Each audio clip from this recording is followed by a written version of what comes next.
Bismillahirrahmanirrahim and Assalamualaikum. Welcome to Gohar Publishers. This is Hamna Binte Shehzad. Our motto is redefining the geography of education through digital resources for conceptual learning. So, dear teachers and dear students, आज की इस video में हम देखेंगे Gauhar English book 3 का chapter number 1 जिसको हमने पिछली वीडियो में रीड किया था। आज हम उसके देखेंगे अगले कॉन्सेप्ट्स। आज हम उसकी ग्लॉसरी देखेंगे, आज हम उसकी ऑरल कम्युनिकेशन देखेंगे। तो आइए अब चलते हैं अपनी एक्सरसाइज की तरफ। ग्लॉसरी यानी कि वर्ड्स जो इस स्टोरी में आए हैं और उनके meanings. Daughter in law. Daughter in law कौन होती है? डॉटर इन लॉ से मुराद है आपके बेटे की बीवी। डिनर। डिनर बेसिकली रात के खाने को कहते हैं। स्क्रीम। स्क्रीम से मुराद हमारी है चीखना, ठीक है, या आपकी चीख। अनटाइडी। अनटाइडी से मुराद है चीज़ों का अनऑर्गेनाइज्ड होना, चीज़ों का डिसऑर्डर होना, यानी कि आपके बिखरे हुए तरीके से चीज़ें पड़ी हों। क्लमजी। क्लमजी आपका बेसिकली हम उस इंसान को कहते हैं जो कि चीज़ों को बहुत अजीब और बेतरतीब और बेढंगे तरीके से हैंडल करता हो। जैसे उसके हाथ से बिला वजह चीज़ें गिर जाती हों, खाते हुए खाना गिर जाता हो, ऐसे बंदे को हम क्लमजी बंदा कहते हैं। अब चलते हैं एक्सरसाइज की तरफ, पेज नंबर 4 पे। ऑरल कम्युनिकेशन, ठीक है। सबसे पहले हम इसके अंदर देखेंगे अपना हार्ड साउंड और सॉफ्ट साउंड का डिफरेंस। हम यहाँ बात करेंगे अपनी सॉफ्ट जी और सॉफ्ट सी के बारे में। जब हम सी और आपका जो लेटर सी होता है और आपका जो लेटर जी होता है, इसको जब हम रेगुलर साउंड्स में देते हैं, जैसे कि सी ख की आवाज़ निकालता है और जी जब घ की आवाज़ निकालता है, तो इससे मुराद हमारी होती है हमारी हार्ड साउंड। लेकिन जब आपका जो लेटर सी होता है वो अपनी आवाज़ बदलता है, जैसे कि सर्कल की आवाज़ है, जैसे कि साइकिल में आवाज़ है आपके पास, जैसे कि सेंटर में आपकी आवाज़ है, ये आवाज़ जब आपका लेटर सी अपनी आवाज़ को ख से चेंज करके स में ले जाता है, इसको कहा जाता है आपका सॉफ्ट सी। लेकिन अब हमें कैसे पता चलेगा कि कहाँ पर हमने जो है वो अपनी सी की और अपनी जी की हार्ड साउंड पढ़नी है या हमने अपनी इसकी सॉफ्ट साउंड पढ़नी है? अब क्वेश्चन ये है कि हमने सर्कल को खरकल क्यों नहीं पढ़ा भाई? इसलिए नहीं पढ़ा कि जब लेटर सी और लेटर जी, इनमें से लेटर सी के बाद या लेटर जी के बाद आपका अगला लेटर, वेरी फर्स्ट लेटर जो उसके बाद आएगा वो ई, आई या वाई होता है, तो लेटर सी और लेटर जी अपनी आवाज़ बदल देते हैं और शिफ्ट हो जाते हैं आपकी सॉफ्ट साउंड की तरफ। जैसे कि सर्कल, अब आप खुद देखिए कि आपके पास सी के बाद आई आ रहा है, सेंटर यहाँ ई आ रहा है। पेंसिल, अगर आप पेंसिल में देखेंगे तो यहाँ पे भी सी के बाद आई आ रहा है। अब उधर आप देखिए, जैसे कि आपका जेंटल, आपका जिम, आपका जिराफ, ये आपको वर्ड्स दे रहे हैं आपकी सॉफ्ट जी की आवाज़। क्वेश्चन है, decide if the letter G और सी मेक्स द सॉफ्ट और हार्ड साउंड, से and then write the words in the relevant column. जैसे कि cake hard C, cage hard C, recess हमारा सॉफ्ट सी, पेंसिल हमारा soft C, mice soft C, gem soft G, danger danger ज ज again आपका soft G, camel, camel आपका hard C में आएगा, सेल सॉफ्ट सी, गेम आपका hard जी, bridge आपका सॉफ्ट सी, आइस यहाँ पे आपका सॉफ्ट सी, राइस आपका सॉफ्ट सी, ग्लास हार्ड जी, गन आपके पास आपका हार्ड जी। तो इस तरीके से आप इनके रेलेवेंट कॉलम में लिखेंगे। अब आते हैं पेज नंबर 5 पे। पेज नंबर 5 पे हमारा जो कॉन्सेप्ट है वो है कॉन्सोनेंट क्लस्टर का। कॉन्सोनेंट क्लस्टर्स हमें ये कहते हैं कि हमारे पास अब यहाँ पर बेसिकली दो या दो से ज़्यादा हमारे पास आएंगे हमारे कॉन्सोनेंट्स इकट्ठे, या तो वर्ड की शुरुआत में या तो वर्ड के इख्तिताम पे।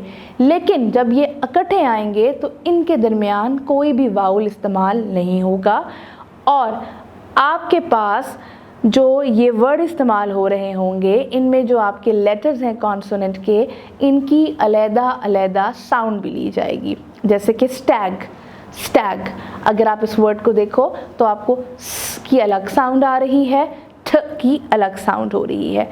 स्टार, एस की अलग साउंड, ठ की अलग साउंड। स्वेप्ट, एंडिंग आ रहा है, एंडिंग में अगर आप देखोगे तो फ अलग साउंड दे रहा है, ठ अलग साउंड दे रहा है। टेम्प्ट, ये भी आपको यहाँ पर भी आपको फ अलग साउंड दे रहा है और ठ।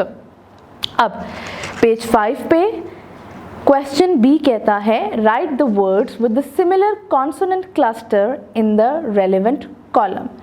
अब दो कॉलम्स हैं हमारे पास, एक में एस एन के वर्ड्स हैं, एक में हमारे पास पी टी के हैं। चलें जी शुरू करते हैं।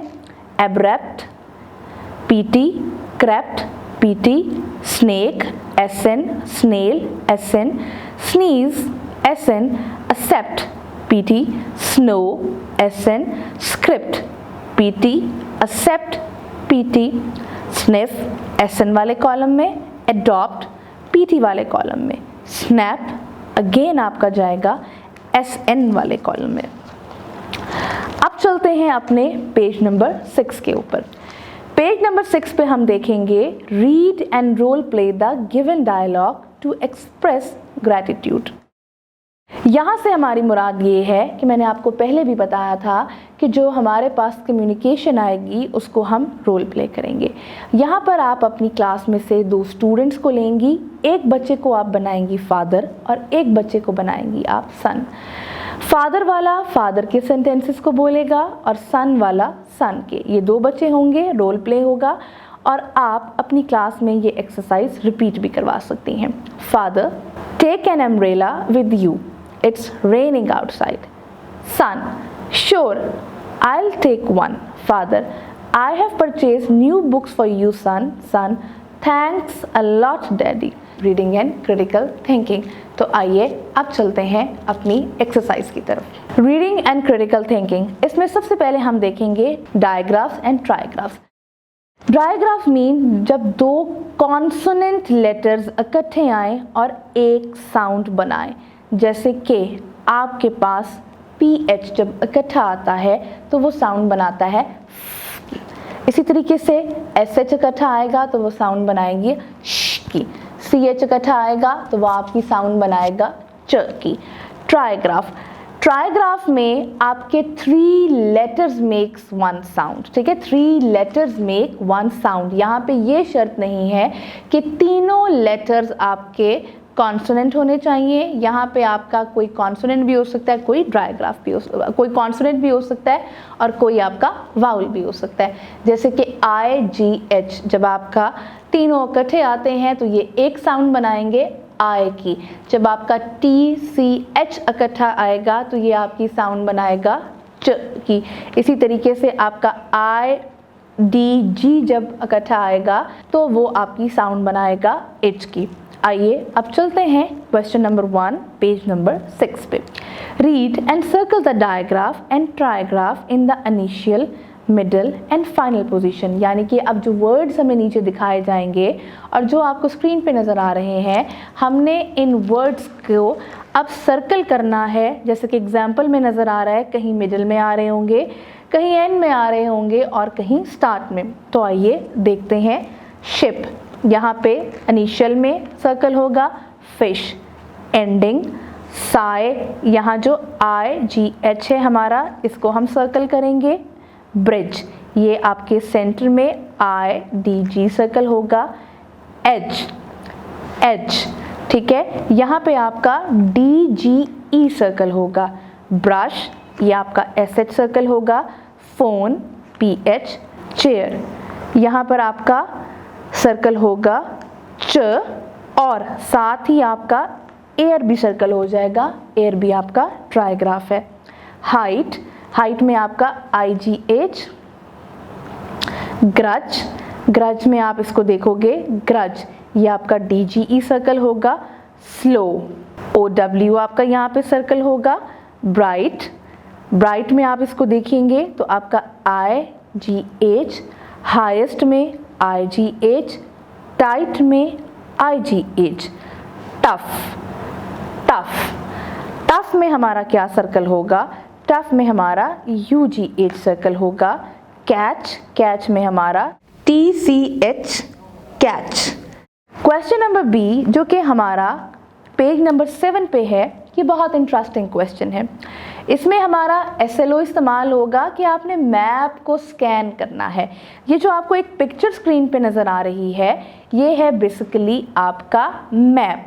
इस मैप को आप देखेंगे तो आपको राइट साइड के ऊपर एक की दे दी गई है। एक यूनिवर्सिटी बनी हुई है जहाँ बैट एंड बॉल है, उसको क्रिकेट ग्राउंड का नाम दिया हुआ है। जहाँ पे एक ट्री बना हुआ है, इसको कहा हुआ है ये पार्क है। और आपका जो स्टार बना हुआ है ये कैपिटल है। और जहाँ जहाँ आपको ये डॉट नज़र आ रहे हैं, आपको कहा जा रहा है कि यहाँ पर आपकी सिटी है। तो अगर आप क्वेश्चन बी को देखें पेज नंबर 7 पे, तो पहली इंस्ट्रक्शन है draw a circle around each city. तो ये जहाँ जहाँ आपको ब्लैक कलर के सर्कल्स नज़र आ रहे हैं, इसको सर्कल कर दीजिए, ये हारा आपका सिटी है। Draw a triangle around the cricket ground, ये जहाँ आपको बैट बॉल नज़र आ रहा है, इसके इर्द गिर्द ट्राइंगल बना दें। Draw an x over the capital, capital देखें मैप बता रहा है कि जहाँ स्टार है वहाँ कैपिटल है, तो ये जो स्टार बना हुआ है इसके ऊपर लगा दें cross. Colour the parks green, यानी कि पार्क का निशान दे रहा है ये दरख्त का, तो ये 1, 2 एंड 3 जो दरख्त हैं इनको ग्रीन कलर का कर दें। और colour the university red, map की बता रही है कि ये जो आपकी बिल्डिंग बनी हुई है, दिस इज़ योर यूनिवर्सिटी, इसको आप कर दें रेड कलर में। तो आइए चलते हैं अब पेज नंबर 7 पे। पेज नंबर 7 पे एक्सरसाइज C हमें कह रही है read the text and answer the questions. The son and शुरू करूं? The son and daughter-in-law screamed at the old man because a glass of water fell down from his weak hands and broke into pieces. What was the special gift prepared by Asim and his sister? The special gift prepared by Asim and his sister was a wooden bowl. What was the reaction of Asim's parents when he gave them a wooden bowl? Asim's parents were badly shocked and surprised when he gave them a wooden bowl. Do you like the story Respect for Elders? Why? I like the story Respect for Elders because it has a moral lesson. It gives us a lesson that we should respect our elders and take care of them in their old age. अब चलते हैं अपनी exercise D की तरफ। Arrange the following words in alphabetical order according to the first letter. ये जो हमारे पास कुछ वर्ड्स लिखे हुए हैं, अब हमने इनको A से Z तक के ऑर्डर में करना है। सबसे पहले हम लिखेंगे alone, buy, clumsy, dinner, eyesight, family, grandson, have, isolation, money, pieces, sun. I hope आपको ये वीडियो बहुत अच्छी लगी होगी और आपने इससे कुछ ना कुछ ज़रूर लर्न किया होगा। एक नई वीडियो के साथ हम फिर मिलेंगे, तब तक के लिए अल्लाह हाफ़िज़।